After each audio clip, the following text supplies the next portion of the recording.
നെസ്ലൻ നായകനായിട്ട് June 5 റിലീസാകുന്ന Mollywood ടൈംസിനെ കുറിച്ച് എല്ലാവരും അറിഞ്ഞു കാണുമല്ലോ. അഭിനവ് സുന്ദർ നായകിന്റെ ഡയറക്ഷനിൽ സക്സസ് ട്രയോളജിയിൽ വരുന്ന രണ്ടാമത്തെ സിനിമയാണ് മോളിവുഡ് ടൈംസ്. അദ്ദേഹത്തിന്റെ ആദ്യത്തെ സിനിമ വൻ വിവാദങ്ങൾ ഉണ്ടാക്കിയ മുകുന്ദൻ ഉണ്ണി അസോസിയേറ്റ്സ് ആണ്.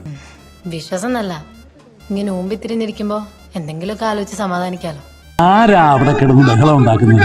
ആരാണെന്ന് അറിയില്ല, ഭ്രാന്താണെന്നാ തോന്നുന്നു. മുകുന്ദൻ ഉണ്ണി എന്ന് പറഞ്ഞ സിനിമയോട് ഇറങ്ങി. ഇതിന് എങ്ങനെ സെൻസറിങ് കിട്ടിയെന്ന് എനിക്കറിയില്ല. അത്രമാത്രം നെഗറ്റീവാണ്. അപ്പോൾ സിനിമയുടെ പോക്ക് എവിടേക്കാണെന്ന് കുറ്റം പറയുന്നതിനേക്കാൾ എനിക്ക് അത്ഭുതം തോന്നിയത് പ്രേക്ഷകനെ കൊണ്ട പോണെന്ന്. ഭ്രാന്താണെന്നാ തോന്നുന്നു. ആ സിനിമയെ വെറുക്കുന്നവരും ഇഷ്ടപ്പെടുന്നവരും തുല്യരായിട്ടുണ്ട് ഇപ്പോഴും. AMMAയുടെ ജനറൽ സെക്രട്ടറി ആയിരുന്ന ഇടവേള ബാബു അന്ന് മുകുന്ദൻ ഉണ്ണി അസോസിയേറ്റ്സിനെ കുറിച്ച് പറഞ്ഞതൊക്കെ ആ സമയത്ത് വലിയ വിവാദങ്ങൾ ഉണ്ടാക്കിയിരുന്നു. ഈ സിനിമയെ ഒന്ന് നിങ്ങൾ കാണണം, ഫുൾ നെഗറ്റീവാണ്. അങ്ങനെ സിനിമ കൂടെ ഓടിയെന്നുള്ളത് സണ്ണി ലിയോണിയാണ് ഞങ്ങൾ വിചാരിച്ചിരിക്കുന്നത്.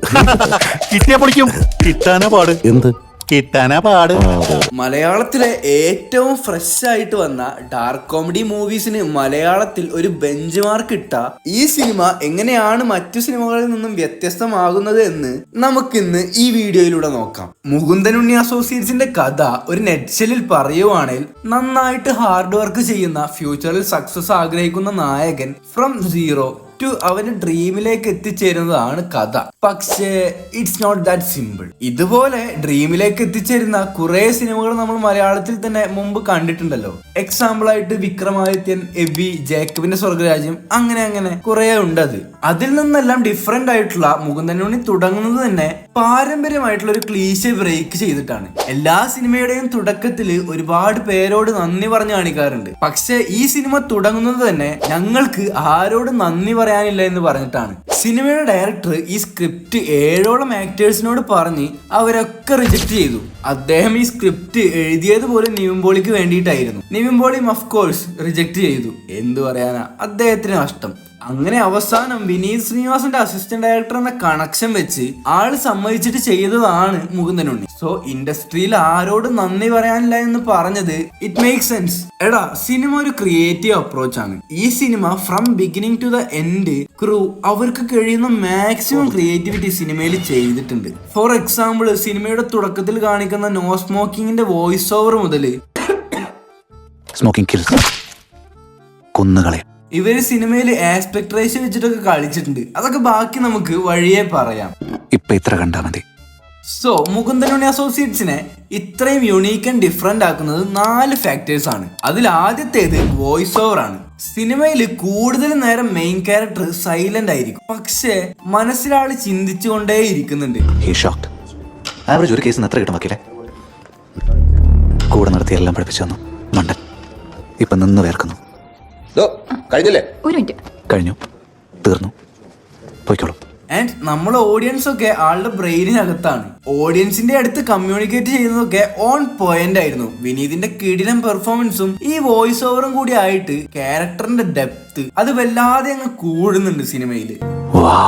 കവിത പോലെ, ഞാൻ വിചാരിച്ചതിനേക്കാൾ മനോഹരം.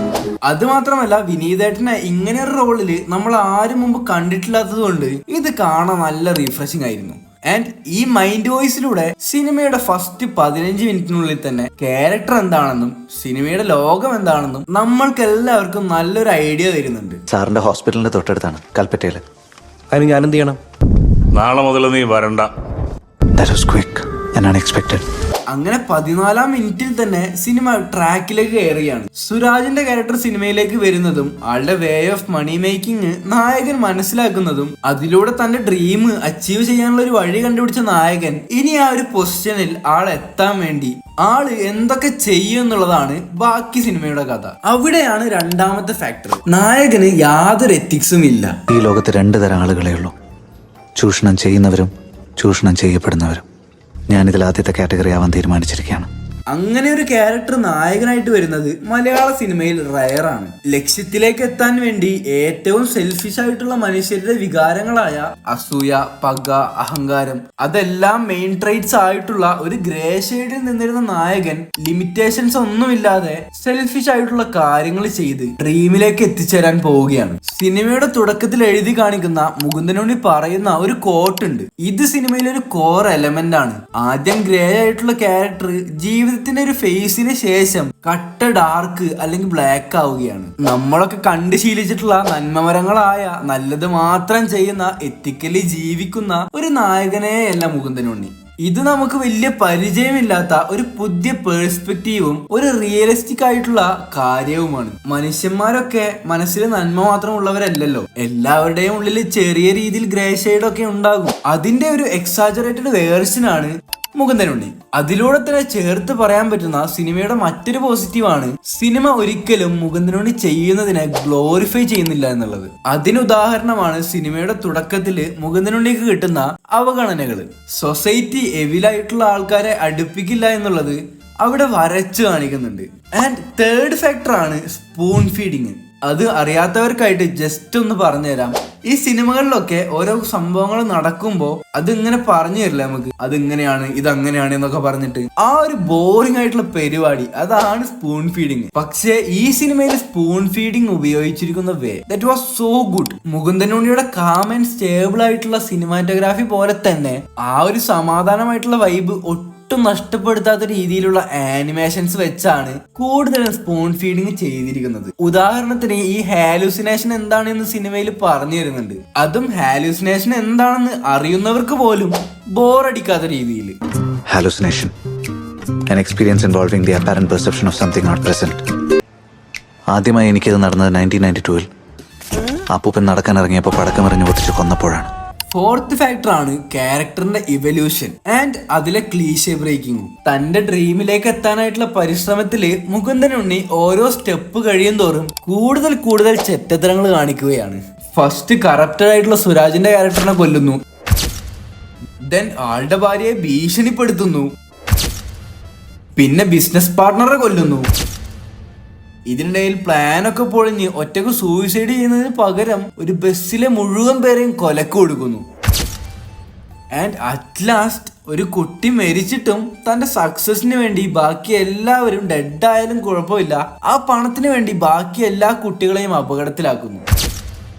അങ്ങനെ ഓരോ ക്രൈം കഴിയുമ്പോഴും മുകുന്ദനുണ്ണിയുടെ മോറൽ ബൗണ്ടറി അത് കുറഞ്ഞു വരികയാണ്. ആദ്യം സർവൈവലിന് വേണ്ടി ചെയ്തു തുടങ്ങിയ കാര്യങ്ങള് പിന്നെ ഗ്രീഡിന് വേണ്ടിയും പവറിന് വേണ്ടിയും ചെയ്യാൻ തുടങ്ങുന്നു. മുകുന്ദനുണ്ണി ഈസിന്റെ villain who starts evil. He gradually loses every moral boundary while chasing success.